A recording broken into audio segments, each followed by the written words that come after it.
Hello दोस्तों, स्वागत है आपका हमारे यूट्यूब चैनल क्वालिटी टीचिंग में।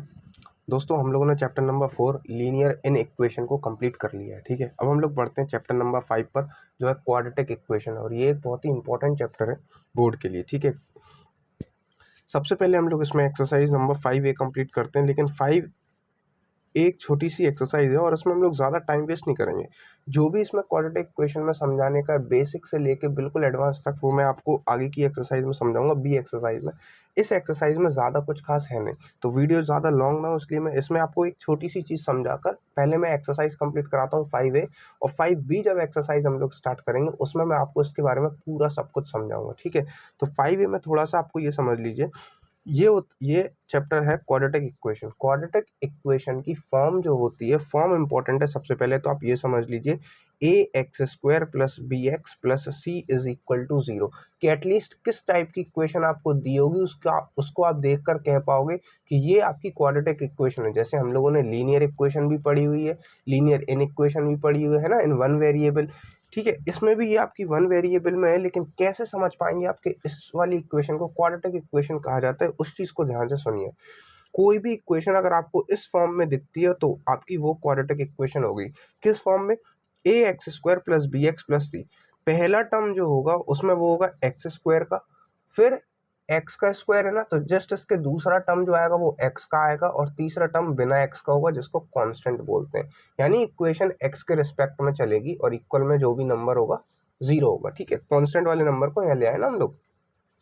एक मैंने एग्जाम्पल लिखा है, जैसे कि 3x² plus 4x plus 7 is equal to 0।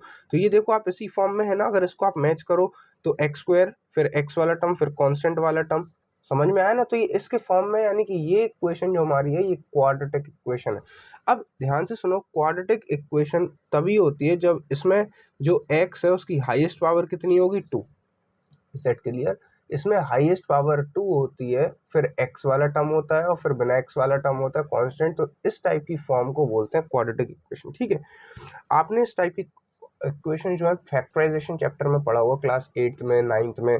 ठीक है, फैक्टराइजेशन में वो उस टाइप के नंबर्स आते थे ना, कि हम लोग दो नंबर सोचते थे जिनको प्लस करें तो 4 आ जाए और मल्टीप्लाई करें तो 21 आ जाए। इस तरीके के इक्वेशंस हमने पढ़ी है ना, उन्हीं इक्वेशंस को कहा जाता था फैक्टराइज क्वाड्रेटिक इक्वेशन। ठीक है, तो अभी मैं इसमें ज़्यादा टाइम वेस्ट ना करके, इसमें जो कुछ भी है मैं आपको बाद में समझाऊंगा। अभी हम लोग इसमें से डायरेक्ट बढ़ते हैं एक्सरसाइज 5A पर।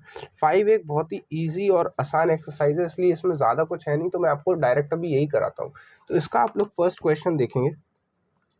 फर्स्ट क्वेश्चन के आपके फर्स्ट पार्ट में जैसे इन्होंने ये कहा है कि बस ये करो, find which of the following equations are quadratic. आपको केवल इतना बताना है कौन सी इक्वेशन क्वाड्रेटिक है। अब जैसे इन्होंने ये जो क्वाड्रेटिक इक्वेशन है डायरेक्टली आपको इस फॉर्म में नहीं दी, मतलब आप तो क्वाड्रेटिक इक्वेशन है या नहीं तब बता पाएंगे ना जब आपको इस फॉर्म में दी होगी। लेकिन इसमें जो क्वेश्चन आपको जैसे दिया है वो दिया है 3x-1 का whole square is equal to 5x plus 8। ये तो आपको डायरेक्ट इस फॉर्म में दिख नहीं, तो आपको इसको सॉल्व करना है और बनाकर देखना है क्या ये इस फॉर्म में बन सकती है। अगर इस फॉर्म में बन जाएगी तभी आप इसको कहेंगे कि ये क्वाड्रेटिक इक्वेशन आपको दी हुई थी। ठीक है, इसमें a माइनस बी का होल स्क्वायर ओपन करेंगे तो आपको सबको पता है a माइनस बी का होल स्क्वायर क्या होता है? A square plus B square minus का 2ab। ठीक है, तो आप इसको इसी के अकॉर्डिंग खोल देंगे, तो a का स्क्वायर करेंगे तो ये हो जाएगा 3x का square that is 9x square, plus b का स्क्वायर करेंगे तो प्लस 1 का स्क्वायर 1, और माइनस का 2 इंटू a इंटू बी करेंगे तो ये हो जाएगा 6x। 5 का इसमें मल्टीप्लाई कराएंगे तो ये हो जाएगा 5x प्लस का 5 इंटू 8 40। अब इन दोनों टर्म्स को यहाँ पर इस तरफ लेकर आ जाएंगे। यहाँ पर -6x पहले से था, वहां से 5x इस तरफ आएगा तो ये हो जाएगा माइनस का 5x। ये +1 यहाँ पर पहले से था, इस 40 को यहाँ पर लाएंगे तो ये हो जाएगा माइनस का 40, और इक्वल में क्या बचा? 0। ठीक है, अब यहाँ देखिए, ये तो 9x स्क्वायर है, ये x और x वाले टर्म तो दोनों सॉल्व हो जाएंगे ना लाइक टर्म से, तो माइनस माइनस प्लस, -6 + 5 11, 11x ये इंटीजर है, आपको एडिशन करना आना चाहिए। नहीं आता हो तो आपको मैंने एक बेसिक कैलकुलेशन की वीडियो डाली है, पहले आप अपनी कैलकुलेशन को स्ट्रॉन्ग करने के लिए वो वीडियो देखें। ठीक है, +1 माइनस ये आपका माइनस का 39 हो जाएगा। अब जरा आप अगर ध्यान से देखिए तो ये इसी फॉर्म में बन गई, बिल्कुल क्वाड्रेटिक इक्वेशन की, जैसे ये मैंने आपको फॉर्म बनाई थी इसी फॉर्म में। आप देखो इसको हम लोगों ने कन्वर्ट कर लिया। अगर ये इस फॉर्म में कन्वर्ट है दैट मीन्स ये आपका yes it is a quadratic equation, yes it is a quadratic equation. समझ आया ना? तो इस तरीके से आपको कोई भी क्वेश्चन होगा आप इसको आसानी से सॉल्व कर पाएंगे। आप ये देखिए इस तरीके क्वेश्चन दिया 5x² minus 8x is equal to -3। 3 का इसमें मल्टीप्लाई कराइए, सारे टर्म्स को यहाँ पर लाइए और आपका बिल्कुल इसी फॉर्म में आप बना कर देखिए, अगर बन रही है ठीक है तो वो आपकी क्या हो जाएगी, क्वाड्रेटिक इक्वेशन हो जाएगी। तो ये वाली भी क्वाड्रेटिक इक्वेशन आपको बन जाएगा। ठीक है, फिर देखिए इस तरीके की भी इक्वेशन है, इनको दोनों को आप सॉल्व करिए। चलिए मैं थर्ड पार्ट आपको करके बताता हूँ। थर्ड पार्ट में आप ऐसा ना हो कन्फ्यूजन आपको हो, जैसे कि इन्होंने दिया x माइनस का 4, फिर यहाँ पर दिया हुआ है 3x प्लस का 1, फिर यहाँ पर दिया हुआ है 3x माइनस का 1 और यहाँ पर दिया हुआ है x प्लस का 2। आपको मैं इसको सॉल्व करके बताता हूँ। ठीक है, यहाँ पर देखिए इसको मल्टीप्लाई आपको कराना आना चाहिए, इस वाले का इसमें जाएगा, फिर इसमें जाएगा, फिर 4 का 3 में और फिर 4 का 1। एक्स का जब इसमें होगा तो ये हो जाएगा 3x², फिर एक्स का 1 में जाएगा तो ये प्लस का x, फिर इसमें जाएगा तो ये माइनस का 12x, फिर 4 का 1 में जाएगा तो ये जाएगा माइनस का 4। सेम तरीके से यहाँ पर भी मल्टीप्लाई कराइए। 3x का जब इसमें होगा तो ये हो जाएगा 3x², 3 का जब इसमें आएगा तो ये हो जाएगा 6x, ये हो जाएगा माइनस का x, ये हो जाएगा माइनस का 2। अच्छा अभी तो मैं कह रहा था कि क्वाड्रेटिक इक्वेशन बनेगी, लेकिन इसमें आप देखो 3x² से 3x² वाला टर्म तो कट ही गया। अब आप इनको जब सॉल्व करेंगे भी तो आपका x और कांस्टेंट में बचेगी। ठीक है, इन सबको वहाँ पर ले जाइए, वहाँ पर 6x में से 1x गया तो 5x वहाँ पर बचेगा, ये 12x वहाँ पर जाके प्लस का हो जाएगा। ठीक है, वहाँ पर -2 पहले से था। ठीक है, और ये 4x ये -4 है, वहाँ पर जाके प्लस का 4 हो जाएगा, और ये x तो अभी अपन लोगों ने भेजा ही नहीं है ना, भेजा ही नहीं, तो ये प्लस का x वहाँ जाके क्या का हो जाएगा, माइनस का x, इक्वल में क्या बचेगा 0। 5x प्लस 12x कितना हो जाएगा 17x, 17x में से 1x जाएगा तो ये बचेगा 16x। ये -2 प्लस 4 कितना बचेगा, प्लस का 2, और इक्वल में क्या है 0। अब ये देखिए हमारी इसको फॉर्म से अगर चेक करेंगे तो इसमें x वाला टर्म आ रहा है, कांस्टेंट वाला टर्म आ रहा है, लेकिन x² वाला टर्म तो यहाँ है ही नहीं, मतलब कि ये हमारी क्वाड्रेटिक इक्वेशन नहीं है। इसका आंसर हो जाएगा नो। आई होप समझ आया होगा। यानी कि हमें जो भी इक्वेशन दी हुई है हमें उसको सॉल्व करके इस फॉर्म में लेकर आना है। अगर ये इस फॉर्म में कन्वर्ट होती है तब तो हम उसको क्वाड्रेटिक इक्वेशन बोलेंगे, लेकिन ये तो कन्वर्ट हो नहीं रही ना, तो ये हमारी क्वाड्रेटिक इक्वेशन नहीं है। आई होप समझ आया होगा आपको। यानी ये एक बहुत ही सिंपल एक्सरसाइज है, इंट्रोडक्शन है। इसमें आप कोई भी पार्ट उठाकर देख लीजिए, आपको उसको कैलकुलेट करना है और उस फॉर्म में कन्वर्ट करके देखना है। ठीक है, अब जरा बढ़ते हैं क्वेश्चन नंबर 2 पर। ठीक है, देखो सारे पार्ट में अगर कराऊंगा तो वीडियो लॉन्ग हो जाएगी, आपको खुद से ट्राई करना है, ये बेसिक कैलकुलेशन है इसमें। ठीक है, अब आप 10th क्लास में कैलकुलेशन आपको आनी चाहिए। ठीक है, क्वेश्चन नंबर 2 का फर्स्ट टू का देखते हैं। ये इस टाइप के क्वेश्चन जरा ध्यान से सुनना, इंपॉर्टेंट होते हैं। जब भी ऐसे क्वेश्चन आएंगे कि इन्होंने पूछ रहे हैं कि is x is equal to 5 a solution of the equation this, क्या x की वैल्यू 5 इस इक्वेशन का सॉल्यूशन है। सॉल्यूशन का मतलब है कि अगर x की वैल्यू 5 इस वाले पार्ट में रख देंगे जहाँ जहाँ x है तो इसका आंसर 0 आएगा इक्वल में। क्या ऐसा पॉसिबल है, तो रख के देखते हैं 5। अगर इस 5 LHS में रखने पर इसको सॉल्व करेंगे, इसका आंसर 0 आएगा, तो हम लोग बोल देंगे yes x equal to 5 is a solution of this equation. अगर आंसर 0 नहीं आएगा, वो बोल रहे हैं इसका इक्वल में क्या है 0, मतलब x की वैल्यू 5 रखने पर इसका आंसर 0 आएगा।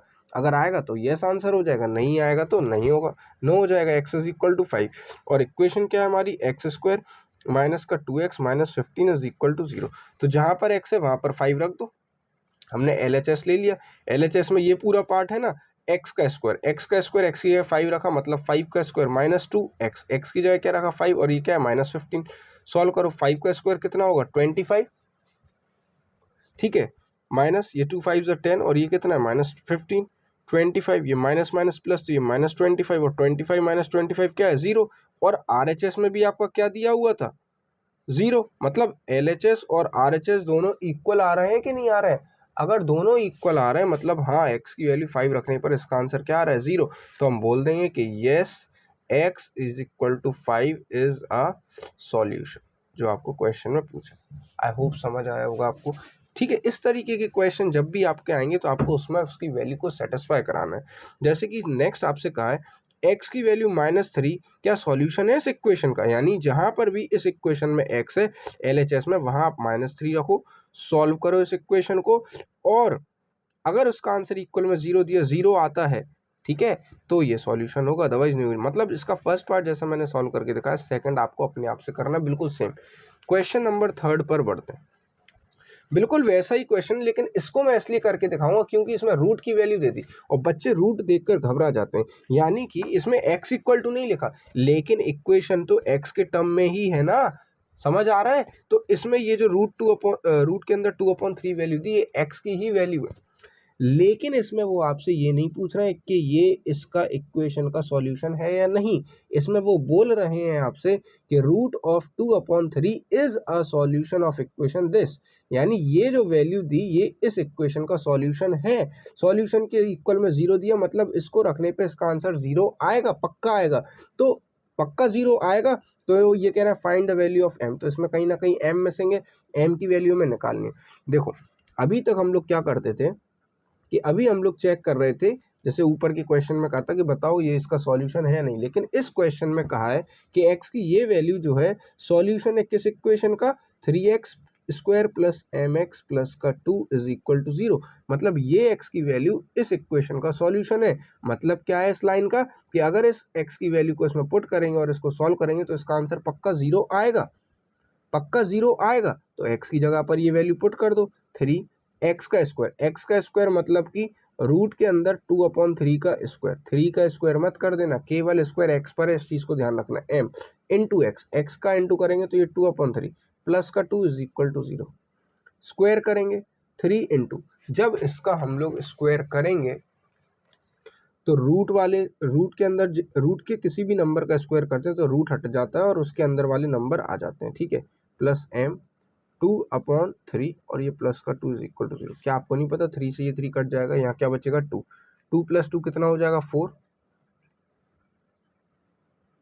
यहाँ पर 2 प्लस 2 कितना हो जाएगा 4, और उस 4 को मैं उस तरफ भेज दे रहा हूँ तो वो क्या हो जाएगा -4।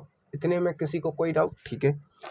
अब आपको पता है जब इसको क्रॉस मल्टीप्लाई करा के जैसे वहाँ भेजें, क्या आपको ये नहीं पता कि इनको हम अलग अलग रूट चढ़ाकर भी लिख सकते हैं, m√2 अलग और √3 नीचे अलग।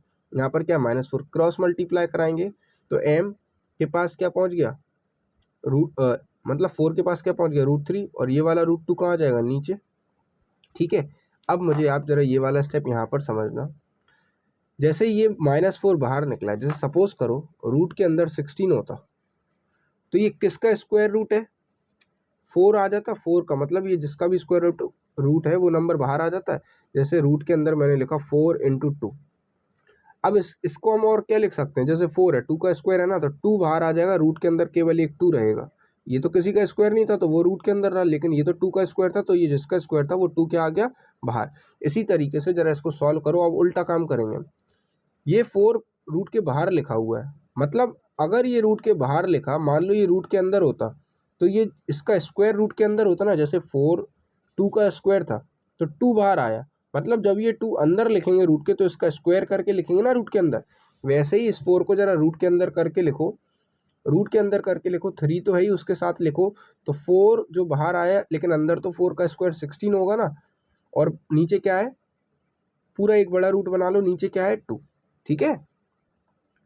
अब ये बाहर रहने दो, 2 से ये कैंसिल हो जाएगा आपका 8 टाइम्स, 8 3 ज़ा रूट में कितना बचा 24। अब जरा इसको ब्रेक करो, 24 को क्या 4 इंटू 6 नहीं लिख सकते, इज दैट क्लियर। अब आप मुझे ये बताओ इसके अंदर जो 4 है, 4 तो 2 का स्क्वायर है, 6 तो किसी का स्क्वायर है नहीं, 4 जिसका स्क्वायर है वो नंबर बाहर आ जाएगा, किसका स्क्वायर है 2 का, तो 2 आ जाएगा बाहर, ये किसी का स्क्वायर नहीं है तो इसको लिखा रहने दो रूट में, यानी कि m की वैल्यू कितनी आ गई -2√6। ये स्टेप आपको समझ में आना चाहिए, ध्यान रखना, ये कैलकुलेशन है, ठीक है। इस चीज़ को आप समझो, जैसे कोई नंबर यहाँ पर होता है रूट के बिना भी होता तो ये क्रॉस मल्टीप्लाई होता है, मैंने क्रॉस मल्टीप्लाई करा दिया। अब ये 4 को मैंने अंदर 16 करके कैसे लिखा मैंने यहाँ समझाया है। जैसे कोई नंबर रूट के अंदर है 4 इंटू 2 है, ये इसमें से 4 तो किसी का स्क्वायर है, 2 किसी का नहीं है, 4 जिसका स्क्वायर है 2 का तो वो 2 बाहर आ गया, और बचेगा ये 2, ये किसी का स्क्वायर नहीं है तो उसमें रूट में लिखा। यहाँ मैंने उल्टा काम कर दिया, जैसे ये जो 4 था इसको मैंने रूट के अंदर ले गया, ये बाहर था रूट के, लेकिन ये बाहर कब आया होगा, जब रूट के अंदर 16 होगा, तभी तो ये जिसका स्क्वायर होगा वो बाहर आया, यानी इसका स्क्वायर को मैंने रूट के अंदर लिख दिया 16, और 2 से इसको कैंसिल करा 8 टाइम, 8 3 ज़ा 24, इसको ब्रेक करा 4 इंटू 6 में, 4 2 का स्क्वायर है, 2 बाहर आ गया, ये किसी का स्क्वायर नहीं है, ये रूट में ही रहा, ये आपका आंसर हो गया। आई होप समझ आया होगा। वीडियो को बैक करके आप जरूर देख सकते हैं, बेसिक कैलकुलेशन थी, इस चीज़ को ध्यान रखें, तो ये आपको आनी चाहिए, ठीक है। अब एक मैं आपको क्वेश्चन नंबर 4 करके दिखाता हूँ। 4 और 5 वैसे तो सेम क्वेश्चन है, लेकिन मैं आपको 4 क्वेश्चन करके दिखाता हूँ, ठीक है। जरा ध्यान से सुनिएगा। अब इन्होंने कह दिया 2 सॉल्यूशंस दे दिए एक्स के। कितने सॉल्यूशन दे दिए इस इक्वेशन के? 2। मतलब एक वैल्यू दी आपको एक्स की 2/3 और एक वैल्यू दी एक्स की 1। और वो बोल रहे हैं कि ये दोनों ही जो हैं, ये दोनों ही वैल्यू जो हैं are the solutions of equation this. ये दोनों ही वैल्यू जो है ये सॉल्यूशन है इस इक्वेशन के। सॉल्यूशन का मतलब है अगर एक्स की जगह एक बार ये वैल्यू रखेंगे और इस इक्वेशन को सॉल्व करेंगे तो इसका आंसर क्या आएगा? 0। फिर दूसरी बार में जब एक्स की जगह ये वैल्यू रखेंगे और इस पूरे को सॉल्व करेंगे तो इसका आंसर क्या आएगा? 0। एक एक करके दोनों वैल्यू रखेंगे और इक्वेशन देखेंगे। दो वैल्यूज निकालनी है तो 2 इक्वेशन होनी चाहिए। आपके पास पहली मेन इक्वेशन क्या दी? एम एक्स स्क्वायर प्लस का एन एक्स प्लस का 6 इज इक्वल्स टू 0। पहले बार में हम लोग ये वैल्यू रख रहे हैं, तो जहाँ जहाँ एक्स है वहाँ 2/3 रख दो। एम 2/3 का स्क्वायर प्लस का एन, एक्स की जगह क्या रखेंगे? 2/3 प्लस का क्या है? 6 और इक्वल्स टू। सॉल्व करो जरा, इसका स्क्वायर करेंगे तो 2 का स्क्वायर क्या हो जाएगा? 4 और 9 का स्क्वायर क्या हो जाएगा? 3। 3 का स्क्वायर क्या हो जाएगा? 9 और m का m लगा देंगे इसमें। इसको सॉल्व करेंगे तो ये हो जाएगा 2n/3 और प्लस का 6 जो है इसको उधर भेज दे रहा है तो वो जाके माइनस का 6 हो जाएगा। अब ये एलसीएम लेके आपको ऐड करना आता होगा तो 9 और 3 का एलसीएम कितना आएगा? 9 आएगा, यानी इसको भी 9 बनाने के लिए इंटू थ्री कराएंगे। आप एलसीएम लेके भी ऐड कर सकते हो, वो आपका अपना तरीका है। तो ये 4m/9 और ये हो जाएगा 6n/9 इक्वल में क्या है? -6। जब ये दोनों सेम बन गए तो आप इनको आसानी से ऐड कर लेंगे। अपॉन में क्या है? 9 इक्वल में क्या है? -6। ये 9 वहाँ जाएगा तो 4m प्लस का 6n इज इक्वल टू 9 × 6 -54। ये आपकी पहली इक्वेशन हो गई। पहली इक्वेशन कैसे बनी? जब x की जगह 2/3 रख के इसको सॉल्व करा, क्योंकि वो कह रहे थे ये दोनों वैल्यू इसके सॉल्यूशन है। तो हमने x की एक बार ये वैल्यू रख के इसका जब रखेंगे इसकी जगह तो इसका आंसर 0 आएगा, इसलिए इक्वल में 0 को लेकर हम साथ में चले और x की ये वैल्यू रख के इस वैल्यू को रख के एक इक्वेशन आई। सेम तरीके से x की वैल्यू 1 को रख के सॉल्व करेंगे, दूसरी इक्वेशन आएगी। उसी इक्वेशन में ध्यान रखना, एम एक्स स्क्वायर प्लस का एन एक्स प्लस का 6 इज इक्वल टू 0 में अब हम रखेंगे ये वाला solution x is equal to 1। तो जहाँ पर x है वहाँ पर 1 रख देंगे। 1 रखेंगे, 1 का स्क्वायर तो 1 हो जाएगा, तो ये तो निकल के 1 आ जाएगा, m आ जाएगा। x की जगह 1 रखेंगे, 1 × n, ये तो n हो जाएगा और 6 को वहाँ पर भेज दे रहा -6। ये हो गई दूसरी इक्वेशन। इन दोनों को सॉल्व करना तो आपको आता होगा ना, आपने पहले भी पढ़ा है। या तो आप सब्सटीट्यूट करके पढ़ो या साइमल्टेनियसली सॉल्व कर लो। इन दोनों को सॉल्व करेंगे, आप सब्सटीट्यूट करके कर लो। यहाँ से मैं m की वैल्यू बनाता हूँ। जब m की वैल्यू बनाऊंगा तो ये -6 वहाँ पर पहले से, n भी वहाँ जाके माइनस का हो जाएगा। m की वैल्यू ये आई और इस इक्वेशन में जहाँ m है वहाँ पर ये रख दो। इसको बोलते हैं सब्सटीट्यूशन मेथड। पहले तो मैंने ये इक्वेशन नोट कर ली। अब जहाँ m है वहाँ पर -6 माइनस n रख लो 4।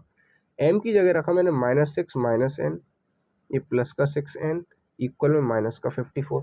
इतना आपको समझ आया? ठीक है, एक सेकेंड। अब इसको सॉल्व करेंगे, 4 का मल्टीप्लाई कराओ, ये माइनस का 24, ये माइनस का 4n, यहाँ पर प्लस का 6n है ही, ये माइनस का 54। अब ये तो आपको आसानी से सॉल्व करना आता होगा। माइनस का 24 यहीं लिखते हैं। मैं उस 54 को वहाँ पर माइनस का इक्वल के इस तरफ लेकर आऊँगा तो ये प्लस का हो जाएगा। 6n और ये माइनस का 4n, ये कितना होगा? प्लस का 2n होगा यहाँ पर, और प्लस का 2n उस तरफ जाएगा तो ये हो जाएगा माइनस का 2n। -24 प्लस 54 ये हो जाएगा आपका प्लस का 30 और इक्वल में क्या है? माइनस का 2n। n की वैल्यू निकालना है, -2 से क्या हो जाएगा? डिवाइड नीचे आ जाएगा ना, -2। 2 से ये कटेगा तो n की वैल्यू कितनी आ गई? माइनस का 15 टाइम्स। ये आई n की वैल्यू और n को उठा के इसमें रख दो, क्योंकि ये m की वैल्यू थी ना। तो जब हम लोग m की इसमें रखेंगे, m is equal to -6 minus n, तो m is equal to -6 minus n की वैल्यू तो माइनस की 15 है, ये माइनस है इक्वेशन का, और n की वैल्यू का -15, तो ये माइनस माइनस +15 हो जाएगा। तो m की वैल्यू कितनी आ गई? 9। ये आपकी m की वैल्यू हो गई, ये n की वैल्यू, ये दोनों आंसर हो गए। मतलब कि जब भी इस टाइप के क्वेश्चन आएंगे कि इस टाइप से आपको 2 वैल्यूज दी हैं और वो कह रहे हैं ये सॉल्यूशन है इस इक्वेशन के, तो एक बार वो वैल्यू रख के एक इक्वेशन बनाओ, फिर एक बार इसको सॉल्यूशन रख के दूसरी इक्वेशन बनाओ और उन दोनों को सॉल्व करके वो दो वैल्यूज आएंगी। मतलब दो वैल्यूज फाइंड करने के लिए दो इक्वेशन चाहिए। सेम क्वेश्चन फिफ्थ है, इसमें आपको ए और बी दो वैल्यूज फाइंड करने, तो फिर से आपको दो इक्वेशन दो सॉल्यूशन दिए कि नहीं।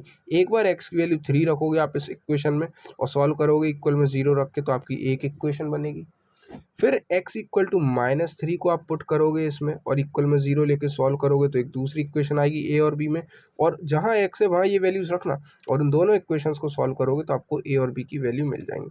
समझ आ रहा है? आई होप आपको समझ आया होगा। देखो वीडियो अगर कुछ इसमें आपको कुछ समझ ना आए तो आप वीडियो को बैक करके दोबारा समझें। कई बार क्या होता है, अगर आपका बेसिक स्ट्रॉन्ग नहीं है तो आपको हो सकता है वो चीज़ एक बार में समझ ना आए। आप वीडियो को बैक करें और अपने सेल्फ नोट्स बनाकर आप उसको समझने की कोशिश करें। वीडियो को पॉज करके आप खुद से भी ट्राई कर सकते हैं, ठीक है, तभी वो चीज़ें आपको समझ आएंगी, ठीक है, क्योंकि इसका बेसिक आप पढ़ चुके हैं क्लास 8th में 9th में। अगर आपको बेसिक स्ट्रॉन्ग नहीं है तो फिर आपको इसमें दिक्कत होगी, इसलिए आप पहले बेसिक कैलकुलेशंस को स्ट्रॉन्ग करें और मैंने यहाँ क्या समझाने की कोशिश की आप उसको खुद से भी ट्राई करें, तभी आपको वो चीज़ें समझ आएंगी, ठीक है। तो इसलिए मैंने 5A में आपको ज़्यादा कुछ नहीं समझाया है। इसके बाद जब मैं बी समझाऊंगा तब मैं आपको सब चीज़ें समझाऊंगा क्वाड्रेटिक इक्वेशन के बारे में, ठीक है। चलिए ध्यान से पढ़ें इस एक्सरसाइज को, ठीक है। चलिए गुड बाय।